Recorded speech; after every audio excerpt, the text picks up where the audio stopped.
Ես ներկայացնելու եմ ձեր ընդդիմախոսների փաստարկները, ձերին դիմախոսների ոչ թե իմ, հա? Եվ խնդրելու եմ պատասխանեք հերթով։ Այո, համեցեք։ Ակադեմիայի պատմության ինստիտուտը, ինչպես նաև այլ գիտական հաստատությունների աշխատակիցների տեխնացությունները ձեր խմբում ուրեմն առաջադրվել են, բայց մերժվել են։ Եթե իրենք ինձ մեղադրում են, որ թիմի անդամներին ես չեմ ընտրել, ես ինքս ընտրողների թիմում չեմ եղել, որտեղ ես ինքս ընտրությանը հարցազրույցին դիմող ու մասնակից եմ եղել։ Ակադեմիայի պատմության ինստիտուտը, ինչպես նաև ԵՊՀ եւ Մանկավարժական համալսարանի համապատասխան ամբիոնները բացասական են ներկայացրել, բացասական եզրակացություն են տվել այդ ձեր նախագծին։ Դա ձեզ չի մտահոգում։ Գիտեք, ինձ մտահոգում է վերաբերմունքը, ոչ թե կարծիքը, որովհետև այս փուլի համար չափորոշիչները դրված են հանրային քննարկման եւ մենք ակնկալում էինք եւ որ ակադեմիայից եւ համապատասխան ֆակուլտետներից մենք պետք է ստանանք այն առաջարկությունները, որոնք որ մեզ կօգնեն բարելավելու այս ծրագրերը, բայց ցավոք սրտի պիտի ասեմ, որ այդ կարծիքները, որոնք որ բացասական են, ամենևին էլ այդպես հիմնավորված չեն, որովհետև գիտաթեզից եւ մեթոդաբանությունից իրենք այդպես հեռու են։ Ցանկացած առաջարկության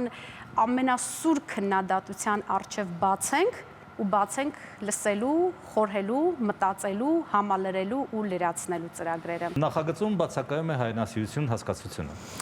Շատ շահարկվեց ու քննարկվեց, արդեն կարծես որիորդ անգամ է հարցնում են ինձ այդ մասին, ուզում եմ ասել, գիտեք, նոր չափորոշիչները ներկայիս գործող չափորոշիչներից տարբերվում են չափելիությամբ, այսինքն հիմքում դրված է վերջնարդյունքի չափելի լինելը։ Հայոց պատմության շարադրանքը սկսվում է մեր թվարկությունից առաջ 9-րդ դարից, ոչ թե 3-րդ հազարամյակից, ուսումնական ծրագրից այդպիսով դուրս են մնում մեր պատմության 2 հազարամյակները։ Մեր պատմությունը, հայոց պատմության դասավանդումը սկսվում է 5-րդ դասարանից, որտեղ ներկայացված է հենց առաջի թեման իմ կամ հայի ծագումնաբանությունն է։ Այսինքն սկսում ենք հնագույն շրջանից, ծագումնաբանությունից եւ բերում ու հասցնում ենք մեր օրերը, միջին դպրոցում։ Հնագույն շրջանը ամենևին բաց մնացած չէ, բայց եթե մեր գործընկերները կգտնեն, որ ինչ որ մի թեմա, որը որ շատ կարևոր է, պիտի անպայման ուսումնասիրվի դպրոցում, մենք ամենևին դեմ չենք, որ իրենք այդ առաջարկությունը ներկայացնեն, մենք էլ նստենք, քննարկենք, միասին որոշում կայացնենք ու ներառենք։ Ուզում եմ ասել, որ միջին դպրոցի հայոց պատմության ծրագիրը ամենևին մեծ հաշվով չի տարբերվում այս պահին գործող եւ իրենց կողմից կազմված ծրագրից, այլ ուրիշ խնդիր է ավագ դպրոցի ծրագիրը։ Ավագ դպրոցի համար վերցրել ենք որպես հասկացությունների կամ մեծ գաղափարների շուրջ կառուցվող կրթությունը, որը կտեսնեք, որ աշխարհի լավագույն կրթական համակարգերի հիմքում է դրված այսօր պատմության մեթոդաբանությունը։ Եվ այստեղ ուրիշ է, որ եւ ժամանակագրությունը պահպանված չէ, իհարկե պահպանված է, ինչի մեջ որ մեզ մեղադրում ենք, բայց թեմայի ու համեմատության մեջ, հա, ասենք օրինակ 10-րդ դասարանը կառուցված է պետություն հասկացության ու գաղափարի շուրջ, պատճառահետևանքային կապեր, զարգացում, քաղաքական, տնտեսական, սոցիալական կապեր եւ այլն։ 11-րդ դասարանը կառուցված է ինքնություն հասկացության շուրջ, այսինքն ազգային ազատագրական պայքար նույն ճանապարհով, հա, քաղաքական, տնտեսական, մշակութային եւ այլն։ 12-րդ դասարանը կառուցված է նորարարության սկզբունքի հիման վրա։ Այս սրանով է պայմանավորված, այս հանգամանքով է պայմանավորված, որ խնդիրը վերցնելով ու ուսումնասիրելով երբեմն տեղ-տեղ կտրվում է ժամանակագրությունը։ Հայեցակարգի նախագծից ամբողջությամբ հանված է առաջին համաշխարհային պատերազմի ժամանակ ռուսական զորքերի կազմում արևմտյան հայերի կողմից արևմտյան Հայաստանի տարածքների ազատագրումը։ Ոչ, այդպիսի բան չկա։ Էլի առաջարկում եմ կարդան ծրագրերը, գուցե իրենց ցանկությամբ նույն վերնագրով չի այդպես ձևակերպում է, այդպես չի դրված, ինչը որ իրենք ակնկալում են, հա, բայց նախ սկսենք նրանից, որ համաշխարհային պատերազմները ունենք այսպիսի պայմանավորվածություն թիմի ներսում ու համաձայնություն, որ ուսումնասիրելու ենք համաշխարհային պատմություն առարկայի շրջանակներում, որին շատ մեծ բաժնով առանցին անդրադառնալու ենք նաև հայկականությանը, հայրականությանը, կամավորական ջոկատներին եւ հայերի մասնակցությանը, ընդ որում դա վերաբերում է եւ առաջին եւ երկրորդ համաշխարհային պատերազմներին։ Դուք եւ մի խումբ հայ մասնագետները, ուրեմն թուրք պատմաբանների հետ միասին 17 եւ 19 թվականներին արտասահմանյան դրամաշնորհով պատրաստել եք ձեռնարկներ Հայաստանի եւ Թուրքիայի դպրոցներում պատմություն դասավանդելու մասին։ Պատրաստել եք թե չեք պատրաստել։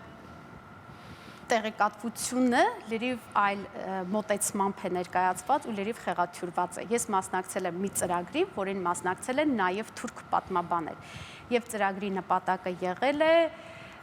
պատմության դասագրքերի վերլուծությունը, ոչ թե որ հա թուրքերը իրենց, հայերը իրենց, ու գիտեք, այդտեղ ես պիտի ասեմ, որ ինքը առհասարակ քաղաքացիական հասարակության կողմից իրականացվող ծրագիր է, ինքը ամենևին կապ չունի այս մեր պետական առարկայական չափորոշիչների հետ, ամենևին չի ֆինանսավորվել թուրքական պետության կողմից, ամենևին։ Եվ ամենևին ինքը այդպես այն դրույթները, որ զետեղված են այնտեղ, ոչ մի կերպ չի կարող ասել, որ զետեղված են այստեղ։ Սրանք երկու տարբեր պատմություններ են։ Կարևոր է, որ պատմությունը ուսումնասիրվի նաև սոցիոլոգիայի, մշակույթի, լեզվաբանության եւ այլն տեսանկյունից։ Եվ դրանով է պայմանավորված, այսինքն այդ բազմաշերտ ուսումնասիրման համարով դրա համար է պայմանավորված այդ բազմազան խումբը ու թիմը նաև։ Այդ ձեռնարկներում դուք դեմ եք արտահայտում 16 թվականի ապրիլյան պատերազմի դեպքերը 12-րդ դասարանի դասագրքում ընդգրկելուն։ Ոչ, այդ էլի կեղծ այդպես տեղեկատվություն է, կոնտեքստից վերցրած մի հատված է ներկայացված, ոչ թե դեմ ենք արտահայտվում, այլ խոսում են, թե որքանով է համապատասխան նորագույն շրջանի վերջի իրադարձությունները տեղափոխել պատմության դասագրքեր, այդպիսին էին մարտի 1-ին, այսինքն այն ինչը որ քաղաքական գործընթաց է կատարվող իրադարձությունն է, ընդամենը հարցադրում է արված, որքանով է համապատասխանում, ոչ թե որ դատապարտվում է, մեղադրվում է կամ հերքում է ու հաստատում է, ընդամենը հարցադրում է։ Դուք գտնում եք, որ նախորդ դասագրքերը կազմվել են ստալինյան ոգով եւ ոչ մի լավ բան չեն տվել պատանիներին, այնինչ մեր զինվորները, նաև ապրիլյան պատերազմի հերոսները դաստիարակվել են հենց այդ դասագրքերով։ Գիտեք, այստեղ լավի ու վատի կարծելու ու չկարծելու մասին չէ խոսքը։ Այդ պահին ինչը որ կատարվել է ու այդ գրքերը ինչը որ գրվել են, դրանք լավն էին ու լավագույնն էին ժամանակի համար, բայց ուրիշ է որ դրանք ժամանակավրեպ են։ Պատմությունը ինքը արտացոլանքն է կյանքի եւ կրթությունը ինքը առաջընթացն է դպրոցի կրթության, աշակերտի եւ այլն, հա, այսինքն ստեղծվել է մի բան, որը լավն է եղել ժամանակի համար, բայց չի նշանակում, որ լավն է լինելու ամբողջ կյանքի համար։ Առաջարկում եմ հրավիրել օրինակ, հա, իմ հարգելի հարգարժան ընդդիմախոսներին առաջարկում եմ, որ օրինակ իրենք հրավիրեն վերլուծության հեղինակների նստեն մի բանավեճի շուրջ, որտեղ սրանք մտածողության տարբեր Որ վերլուծության որտեղից որ վերցել են այդ քննադատությունները, էլի, որ անդրադառնում են վերլուծական աշխատանքին։ Հենց նրանք են մասնավորապես Գիտությունների ակադեմիայի Այո, հիմա հենց այդ եմ ասում, այսինքն ես առաջարկում եմ, որ ձեռնարկի հեղինակներին հրավիրեն, նստեն մեկ միջավայրում ու տեղի ունենա պատմական գիտական բանավեճ։